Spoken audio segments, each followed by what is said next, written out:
ताज़ा तरीन वीडियोस के लिए चैनल को सब्सक्राइब करके बेल आइकन और ऑल नोटिफिकेशन पर क्लिक करें ताकि आपको मिले हर अपडेट सबसे पहले।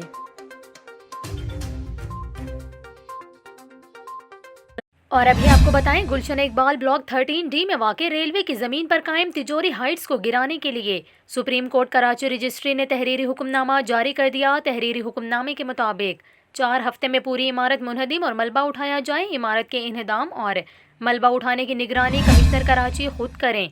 इन्हदाम से कबल तिजोरी हाइट्स इंतज़ामिया फ़ाइलें और सामान निकाल ले। बुकिंग फ़ाइलें कमिश्नर कराची की ज़ेर निगरानी निकाली जाएँ, जबकि बुकिंग करवाने वालों को 3 माह में मुआवजा अदा किया जाए।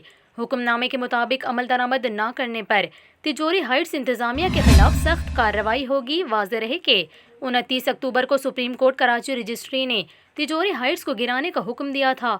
अदालत ने कमिश्नर कराची को इन्हदाम की निगरानी और 1 माह में स्ट्रक्चर गिराने का अमल मुकम्मल करने का हुक्म दिया था, जबकि बिल्डर को रिकॉर्ड और दीगर सामान निकालने की इजाज़त भी दी गई।